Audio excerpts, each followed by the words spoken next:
Is China and Asia going to kick off the next big cryptocurrency bull market? Today, I'm going to be talking about 5 cryptocurrency that have massive exposure to the Asian market. All right, everybody, welcome back. Today, we're going to be covering a lot of fun stuff, but we're going to hop straight into it today. And also, as you can see in my background, I'm not in my normal studio. I'm actually visiting my friend Josh at Hit Network, and I'm here with Lucas, aka Blockchain Boy, and that investor as well. So, yeah, cool stuff going on. Now, let's hop straight into it. Bitcoin, as we can see, is almost at $36,000.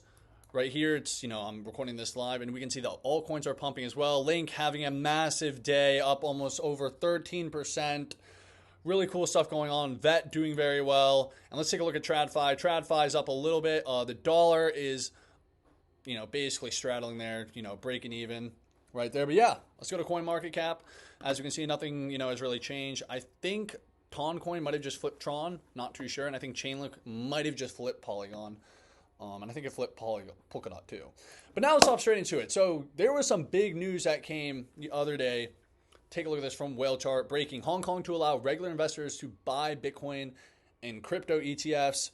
And then Bitcoin Archive came out and said, breaking: Hong Kong considers allowing spot Bitcoin ETFs in bid to create Asian digital asset hub. And then from CoinDesk, we got this article saying Hong Kong now considering spot crypto ETFs for retail investors. Now, let me talk real quick about Hong Kong and China. As we know, China has had an interesting stance on crypto and Bitcoin. We obviously know what goes on in China. It's just communism, and they've banned Bitcoin, unbanned it, a bunch of other bullshit. But we know Hong Kong is a crypto hub. It's been a crypto hub. They are fully embracing it. A lot of builders are going there. A lot of builders are already there. And it's looking like they're going to fully embrace crypto and suck up a lot of that liquidity. And I do believe, as we know, the most liquidity is in the United States, but I do believe Asia is going to be playing a major role in this next bull market. So that's why today we're going to be going over a couple cryptocurrencies that have a lot of exposure to that Asian market. And we're going to hop straight into it. Let's go to our first cryptocurrency, VeChain. You've probably heard about this one before. They have a sponsorship with the UFC. Let's see how it's been doing. In the past week, it's been doing good. In the past month, it's been doing good. And on this year, it's been doing all right. In the last bull market, it made a lot of people money. Now we're going to talk about what VeChain is. So I'm just going to read this off. VeChain is a versatile enterprise-grade L1 smart contract platform. It was one of those, another L1. So as it says here, VeChain began in 2015 as a private chain, working with a host of enterprises to explore applications of blockchain. VeChain would begin their transition to public blockchain in 2017 with the ERC20 token VEN, before launching a mainnet of their own in 2018 using the ticker VET. VeChain aims to use distributed governance and Internet of Things technology to create an ecosystem which solves major hurdles for multiple global industries, from medical to energy, food and beverage, to sustainable and SDG goals. By leveraging the power of trustless data, VeChain is building the digital backbone that will underpin the fourth industrial revolution, which demands real-time and trustless data sharing between many participants. They basically do a lot of supply chain work, and let's get into it. So, first of all, I talk about this on my channel all the time. If you recurringly watch me, I say this damn near every video, I feel like, but tech is good. Tech is kind of the infrastructure, but what makes a token actually go up is the marketing. So I'm going to talk a little bit about the VeChain marketing. I think they do a decent job, pretty good job marketing actually. A decent amount of influencers talk about them, and they also have a sponsorship with the UFC. And I think that is a tough sponsorship because a lot of people like the UFC, a lot of people with money watch the UFC. And I think they're doing a overall good job of marketing. I think they have some good branding. They changed their logo recently.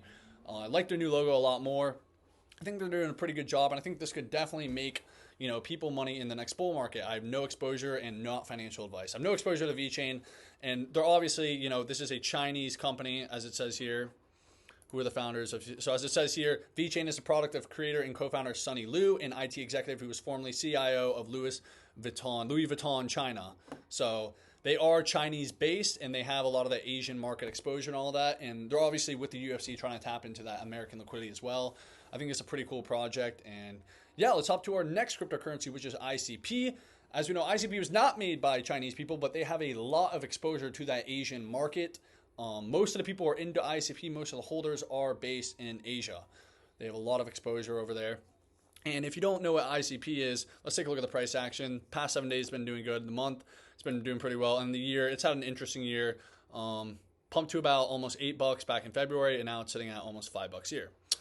And now let's go. If you don't know what the Internet Computer is, we're about to do a little TLDR. The Internet Computer blockchain incorporates a radical rethink of blockchain design powered by innovation in cryptography. It provides the first world computer blockchain that can be used to build almost any online system or service, including demanding web, social media, without need for traditional IT. So what I'm going to just aggregate all this information and we're not going to get into the nitty gritty with ICP. It is basically decentralized AWS. So it's an alternative to Amazon Web Services. That is what ICP is. Now, ICP does have the best tech in crypto, but I will say this also, that there is some problems with the tokenomics and VCs dumping their tokens. The VCs need to get cleared out in order for the, I think the token's going to make people money in the bull market, but in order for it to really pump, the VCs need to be cleared out.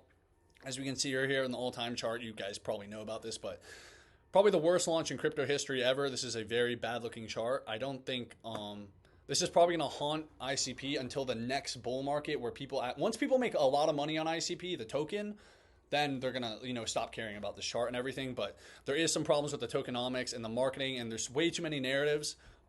That's one of the biggest problems, I think, is there's not one solid narrative for ICP, but they do have great tech. So they just got to figure out a couple things, and I think it could definitely be a very, very solid project long term. They do have a long-term vision, but once again, in order to get the token, we're here to make money off these tokens pumping. And in order to get the token to pump, you need great marketing and all that other kind of stuff. So, yep. But overall, once again, I will say this. I do have exposure to ICP. And, yeah, we're going to come to our next cryptocurrency. Let's go to Filecoin. Take a look at this. Filecoin is a competitor to ICP. It currently, and let me go over the market caps. I didn't do that. VeChain has the VeChain has the 36th largest market cap. ICP is at 32, largest market cap in crypto, and Filecoin's a little bigger at 29. Now, what is Filecoin? Filecoin is a decentralized storage system that aims to store humanity's most important information. So it's a competitor to ICP. It's basically doing the same thing. Project was first described back in 2014, blah, blah, blah. And then it was launched. The mainnet was pushed back until block whatever, which is expected mid-October 2020. And last bull market, it made a lot of people money. And it's, of course, a pretty big cryptocurrency. I see a lot of influencers talking about Filecoin, so I think they do a pretty good job marketing it. I have no exposure to this cryptocurrency, and they also have a large Chinese, Asia user base. Now let's talk about Conflux.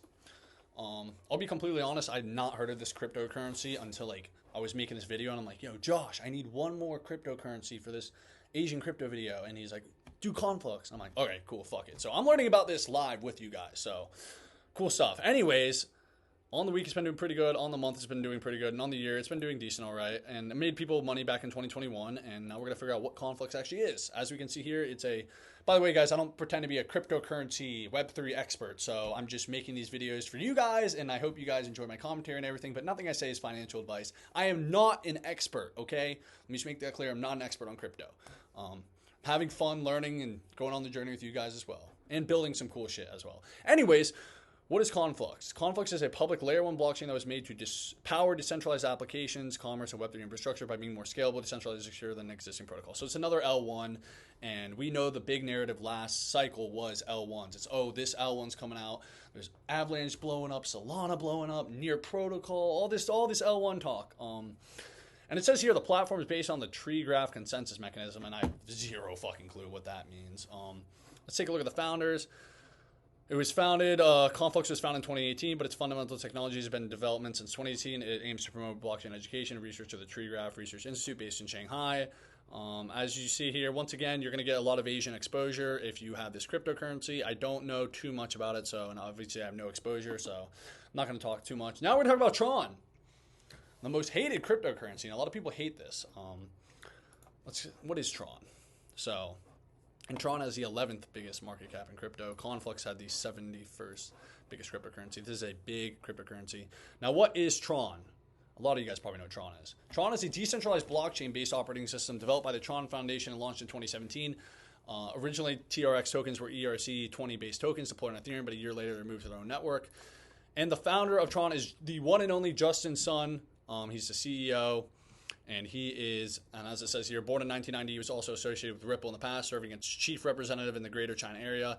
He is based in China. They have a lot of exposure to China. And, a lot of people are going to hate on this. I'm not saying this is, once again, I'm talking about the technology here, and I'm not talking about the actual token. You got to separate the two, technology and token, because it's a completely different game. You can have great tech, shitty token, great token, shitty tech. People are going to hate on this take, but Tron is actually used a lot in third world countries. I'm a regular listener of What Bitcoin Did by Peter McCormack, and he does a lot of work in these South American countries and these, developing nations. And a lot of people are actually using the Tron network in order to send stable coins around.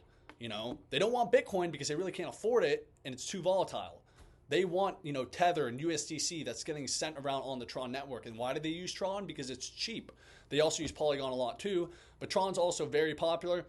And not that the Tron blockchain is actually anything special. Justin Sun literally copied and pasted the Ethereum white paper to make it, but they have that first mover advantage. Justin Sun's very big, and they've always obviously done a great job marketing it too. As we know, Tron's also in cahoots big time with Binance, and Binance runs this freaking market. So if you're in cahoots with Binance, you're probably going to be doing big things. Binance has done a lot of work in these third world countries, and it's probably where that exposure to Tron initially came from. But people are actually using the Tron blockchain, like real day to day to live. People are using Tron, and a lot of people, you know, I'm assuming no one in my freaking, you know, maybe I got some. I don't think most people watching me are probably from, you know, not developing nations, so they're going to be like, oh, this is a shit coin and all this, but if you want to talk about real user adoption and crypto actually getting used for like real shit, that's Tron, you know? And a lot of people are going to hate on that take and all the other stuff. But yeah, guys, that's all we got for today's video. Just want to make a, you know, a nice video covering 5 cryptocurrencies that exposure to the Asian market. And yeah, guys, if you enjoyed the video, make sure to subscribe for daily videos, leave a comment, leave a like, and also go follow me on Twitter. First link in the description. Big stuff is coming. I'm building some cool stuff for you guys. And yeah, thank you for watching.